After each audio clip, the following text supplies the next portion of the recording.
السلام عليكم سودو جامع قيبت لبعض أو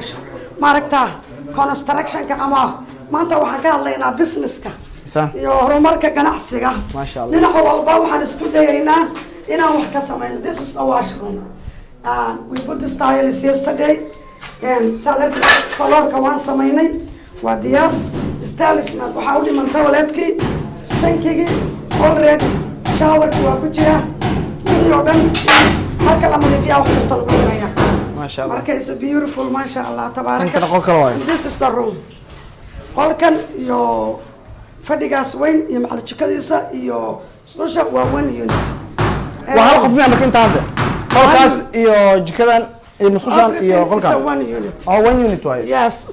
you can look again حاجة هذا وين وكان انت كان مركا very nice هي قيبتان سان وين جكادي وحلو او كان waxa muhiim ah dad halkan oo kale 3 daqiiqadood waa weyn baan u sameyn صح marka lama markaad wax ka dhisanaysid is a very important weather-ka inaad dhisto daaqadaha inaad weynayso inaad badiso welcome to Macau this is the balcony now this is our balcony we make a huge balcony ما شاء الله ما شاء الله sidadka maaragtay okay balcony marka ma qofka inta deganaa isticmaalaa mise okay inta laga soo galaa sharing way okay marka qofkaas iyo qofkaanba qof walba qayb turabo ka isticmaali karaa ما شاء الله لك aad iyo aad u weyn aad buu weyn yahay marka is a part of maaragta dadka inay rabaan because dadka qolka chiefka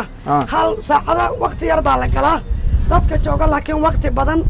waxay jecel yihiin leerta iyo banaanka banaanka ku qaataan marka badda nagama dheero waa halkan dhow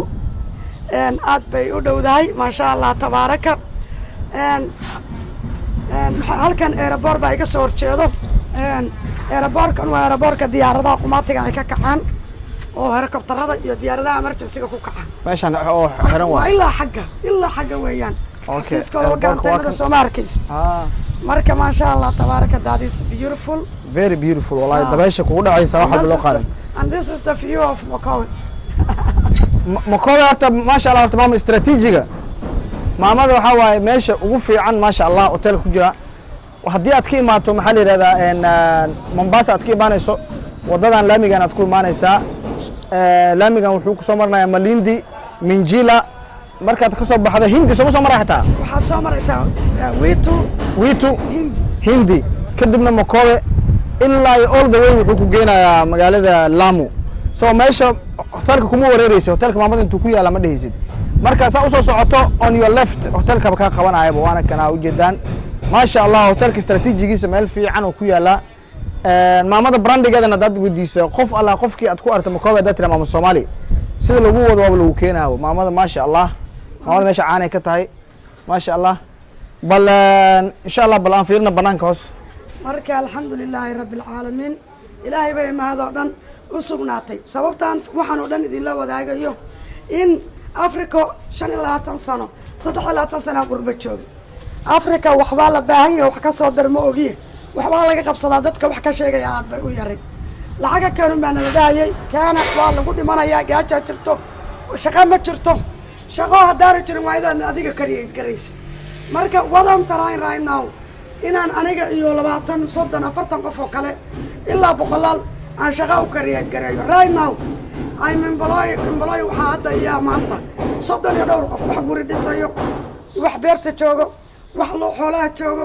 wax hotelka darshalay soo arkaysi joogo ma sha Allah marka wax waardiyaynayo marka all of those things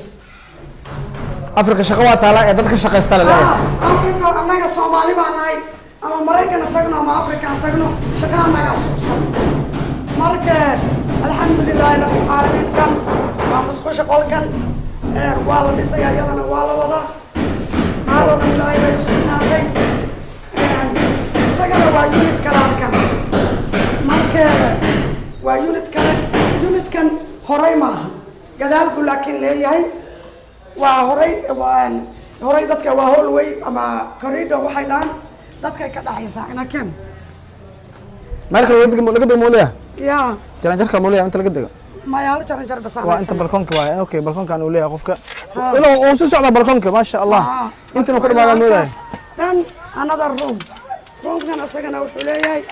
بلكون كان ما شاء الله تبارك قول كان أسجنا view is beautiful when you are here ليرت بدي بكاي ما نساكو كودا عيسى ما شاء الله marka I hope dadka Soomaaliyeed ee qurbaha aan dhibkii sidii anagoo kale guriga ku jiro waan fakarayo xagee ku dhaqaaqdaan dalkayga Soomaaliya waa dalkayga waan jecelnahay inaan wax ka qabsano waan jecelnahay laakiin waxaad jeceshahay dad weydo waxaad ka badin weydaa kanba waa dalkeeni waa dhulkeeni Kenya qayb baan ka leenahay waan ka faa'iideysanaynaa waanan degaynaa inaan degnana xaq baan u leenahay marka alxamdulillah Soomaali dhulka way wada leedahay ma kala lahan hadba meeshii nabada ayaa degaa meeshan inta ka timid iyo qof ku dhaysa ma jirta maxay ay tooy maxaa tahay because deegaanka dhinacayaga baan ka leenahay meel walba beerahayaga baa ku yaal xoolahayaga baa daaqayo marka waana sababta taas keentay inaan maaragtaa aan juus garaystay inaan meeshaan aan dego ma sha Allah tabaaraka let's go waabariyo kan waa unitka saddexaad asagana hadda aan taayliska la saaraya asagana ma sha Allah balkoonkiisa daaqadiisa weyn maxay ay tahay waa maaragtaa qofka markuu qof keligiis u baahan yahay qol halkan taylis qurux badan ma saari doonaa waa kaloosadka dharka baashi dharka qofka dharka inuu sirto hoosna uu geysto borsooyinka iyo waxaas haduu ilaahay ka dhigo so dhawo waa waryar all of this area waa another area oo laysaga laysan karo oo qabow waxay tooy oo maaragtaa labadan qol ayaa iskale waayo qolkaas asaga albaabkaas xiran hasa space weyn qolkaas haysta marka all this area and all this area dadka markay qolalka joogaan that's space they can use ما شاء الله marka alxamdulillah ilaahay bay dadka waxay weydiiyaan maxaad qolalka u badin weyday waxa weeyaan muhiim waxaa qofka markuu halkan joogo inuu dareemo hoob inuu dareemo maaragtaa uu waqtigu isbeendhi yare halkan ku isbeendhi garaynayo inuu space haysto anuu mii dadka ciriiriga jecel waxaan jecelahay space stairska wali maynaan dhamaystirin maanta biri baa lagu xirayaa sida aad arkaysid biraha already markii ugu horeysa guriga dhisaynaan samaynay waa un lagu alxamayaa waan naga diyaarinayno ما شاء الله here you go wali waxaa dhiman dhinaca tiilas inaan saaraynay oo maaragtaa cornerka tileska lagu samaynayay ayaa inoo dhiman maanta waa mees laakiin marka nadiifino insha allah biidnillaahi kariim marka la nadiifiyo ayay noqon doontaa maxay ahayd toy fikra ka wanaagsan oo islaamka lala sheergareeyo millions of qof baa iiga ducayso aad anigana ducadii way anfacday oo maanta waa aniga ku taajiray ducadii islaamka walaalahayga ii duceeyo aad iyo aad baad u mahadsantiin idinkana ilaahay baan idinka baryay intaad ila jeceshiin adduuniya aakhiraba ka badan intaad iigu ducaysaan ilaahay casaa wajalla inuu idin siiyo yaan ilaahay ka baryay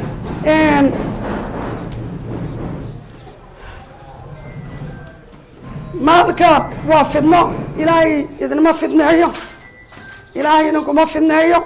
kee soo soco habar yar nakan axmed kan